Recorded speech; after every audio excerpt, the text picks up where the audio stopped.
நண்பர்களே, இந்திய கட்டிடக்கலையில் முக்கிய அங்கமாக திகழும் ஸ்தூபம் என்பது பற்றி அறிந்து கொள்ளலாமா?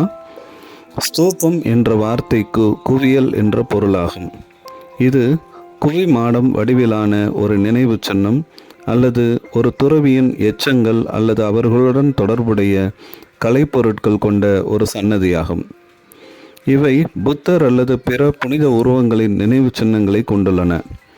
பௌத்த அண்டவியலின் கூறுகளை குறிக்கும் குறிப்பிட்ட குறியீட்டு பாகங்களுடன் இவை தியானம், பக்தி மற்றும் வழிபாட்டு தலங்களாக பயன்படுத்தப்படுகின்றன.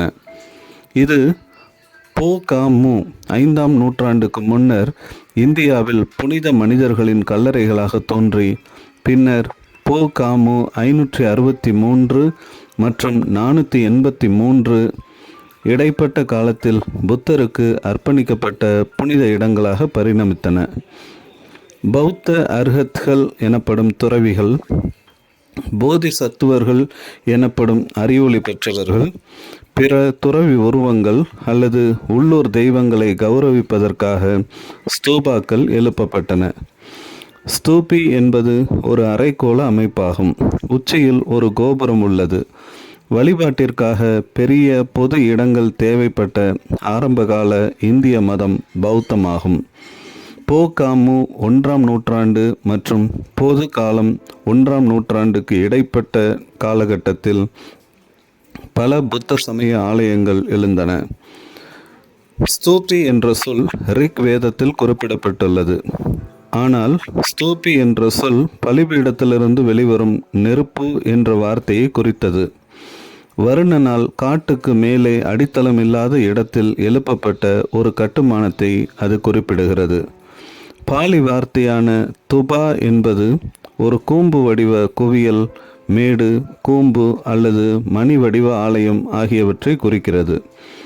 இறந்த பிரபலமானவர்களின் வழிபாட்டின் மையமாக இருந்த ஸ்தூபி புத்தரின் நினைவு சின்னத்தை கொண்ட ஒரு பெரிய புதைக்குழியாகும். இது புத்தரின் துன்ப சுழற்சியின் முடிவு எனப்படும் பரிநிர்வாணத்தை கொண்டாடுகிறது. ஆரம்பத்தில் ஸ்தூபங்கள் புத்தரின் நினைவு சின்ன இடங்களாக இருந்தன. பின்னர் அது அவரது சீடர்களுக்கும் நீட்டிக்கப்பட்டது. படிப்படியாக ஸ்தூபமே வழிபாட்டு பொருளாக மாறியது. மௌரிய பேரரசர் அசோகரின் ஆட்சி காலத்தில் அவர் புத்த மதத்திற்கு மாறிய பிறகு இந்தியா முழுவதும் பெரிய அளவில் மற்றும் பௌத்தத்துடன் தொடர்புடைய ஸ்தூபங்களின் கட்டுமானம் தொடங்கியது. அசோகரின் ஆட்சிக்கு முன்பு புத்தருக்கு அர்ப்பணிக்கப்பட்ட 8 ஸ்தூபங்கள் இருந்தன. அவை அவரது வாழ்க்கையில் முக்கியமான நிகழ்வுகளுடன் தொடர்புடையவை. புத்த மதத்தை பரப்பவும் தனது குடிமக்களின் அறிவொளியை ஊக்குவிக்கவும் அசோகர் அந்த எச்சங்களை அகற்றி இன்னும் சுமார் 84,000 ஸ்தூபாக்களை கட்ட உத்தரவிட்டார் என்று கூறப்படுகிறது. இந்தியாவிலிருந்து இலங்கை, நேபாளம், சீனா, ஐரோப்பிய நாடுகள், ஆஸ்திரேலியா, அமெரிக்கா மற்றும் பிற நாடுகளின் ஸ்தூபிகள் உள்ளன. புத்தரின் மறைவுக்கு பிறகு குஷி நகரில் அவரது தகுடல் நினைவு சின்னங்கள் 8 மகாஜன பதங்களுக்கு இடையில் விநியோகிக்கப்பட்டன. ஆரம்பத்தில் 8 ஸ்தூபங்கள் ராஜகிரகம், வைஷாலி, கபிலவஸ்து, அல்லகப்பா, ராமகிராமம், வேதாதிபா, பாவா மற்றும் குஷி நகரம் ஆகியவற்றில் சரிரிகா சைத்தியங்கள் என்ற பெயரில் ஸ்தூபாக்கள் கட்டப்பட்டன. ஸ்தூபாக்கள் கட்டப்பட்டதன் நோக்கம் மற்றும் முக்கியத்துவம் பின்வருமாறு.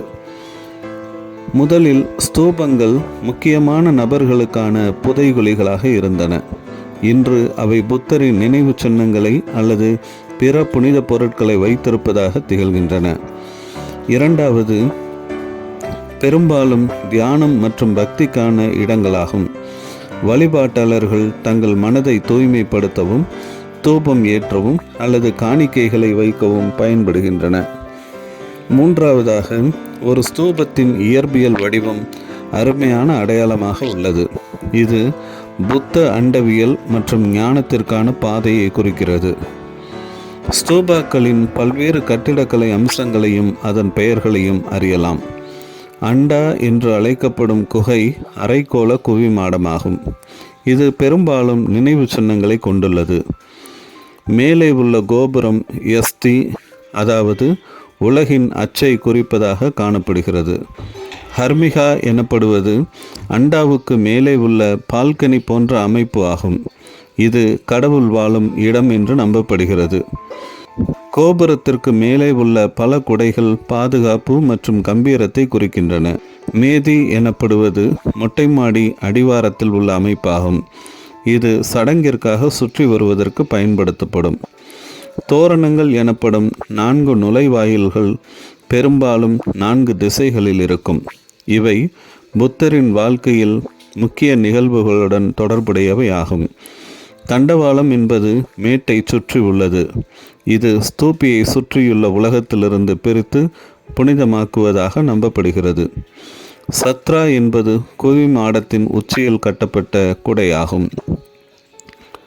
பிரதக்ஷிண பாதம் என்பது ஸ்தூபியை சுற்றி கட்டப்பட்ட வேலியால் சூழப்பட்ட கடிகார திசையில் சுற்றி வருவதற்கான பாதையாகும். ஸ்தூபிகள் அதன் அமைப்பிற்கேற்ப 5 வகைப்படும். அவை ரெலிக் ஸ்தூபி என்பவை புத்தர், அவரது சீடர்கள் மற்றும் சாதாரண புனிதர்களின் நினைவு சின்னங்கள் அல்லது எச்சங்கள் அடக்கம் செய்யப்படுகின்றன. பொருள் ஸ்தூபி என்பவற்றில் புத்தர் அல்லது அவரது சீடர்களுக்கு சொந்தமான பொருட்கள், அதாவது பிச்சை கிண்ணம் அல்லது அங்கி அல்லது முக்கியமான பௌத்த வேதங்கள் புதைக்கப்பட்டிருக்கும். நினைவு ஸ்தூபிகளில் புத்தர் அல்லது அவரது சீடர்களின் வாழ்க்கையில் நடந்த நிகழ்வுகளை நினைவு கூறும் வகையில் கட்டப்பட்டிருக்கும். குறியீட்டு ஸ்தூபிகள் என்பவை பௌத்த இறையியலின் அம்சங்களை அடையாளப்படுத்த கட்டப்படும். வாக்கு ஸ்தூபிகள் என்பவை புனித பயணங்களை நினைவு கூறும் வகையில் அல்லது ஆன்மீக நன்மைகளை பெறுவதற்காக கட்டப்படும். இந்தியாவின் தொடக்ககால கட்டிடக்கலையின் முக்கிய அம்சங்கள் ஸ்தூபி, விஹாரா மற்றும் சைத்தியம் என்பவை ஆகும். இவற்றில் பொருள், நிலைத்தன்மை, கட்டிடக்கலை அம்சம், அரச பாதுகாப்பு போன்ற பல்வேறு அம்சங்களில் முதலாவதும் முக்கியமானதும் ஸ்தூபாக்கள் என்றால் அது மிகையல்ல. நன்றி. தொடர்ந்து இணைந்திருப்போம். புதிய காணொளிகளை பெற லைக் பண்ணுங்கள், ஷேர் பண்ணுங்கள், சப்ஸ்கிரைப் பண்ணுங்கள்.